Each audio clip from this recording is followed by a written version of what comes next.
How to fix duplicate account on Revolut.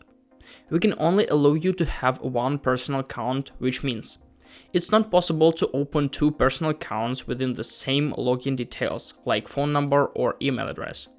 If you're a business user, you can have both personal and business accounts registered with the same phone number and email address.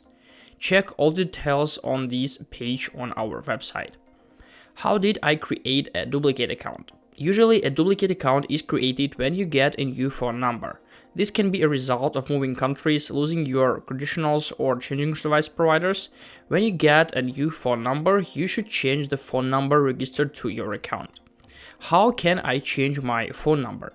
If you lost the access to the Revolut app by forgetting the credentials, this can be done by going to Lost Access to your phone number at the login screen and by following the step-by-step instruction on the screen.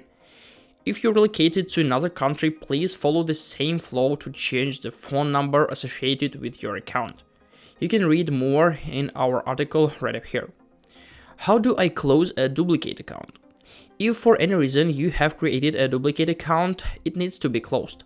If you have access to your account which is believed to be duplicated, go to your profile section in the upper left corner, scroll down and press Close Account.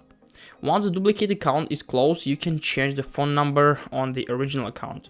Remember that as a financial institution, we are obligated to keep your data for 6 years to comply with regulatory requirements such as anti-money laundering law. I have moved to a different country. Do I need to open a new account? It's only required to open a new account if you have moved to a country of a different legal entity. If the countries belong to the same legal entity, you can just edit your address in the personal details section of your original account. In some cases, we might require from you an additional document in order to update the address. For more information, you can see following articles on our website.